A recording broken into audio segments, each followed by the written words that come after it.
दर्शनैः वेदभिर्ब्राह्मणैः सह उपस्थितानां सर्वेषां जनानां सहभागेन सायंकालीन महानीराजन कर्मांगभूत गंगाभिषेकपूर्वक गंगापूजनम् अहं कारिष्ये।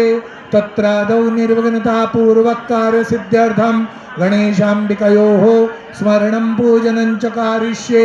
ओम मा गणानन्दा प्रियाणां त्वा प्रियपति गुंगवामहे निधीनां त्वा निधिपति गुंगवामहे वसो ममाहमजानि गर्भदमा त्वमजासि गर्भदं माम्बे अम्बिके बालिके नमानयति कश्चन सुभद्रिकां कां पीलवासिनीं गणेशाम्बिकाभ्यां नमः। ध्यायामि सर्वोपचारार्थे गन्धाक्षरपुष्पाणि समर्पयामि नमस्करोमि।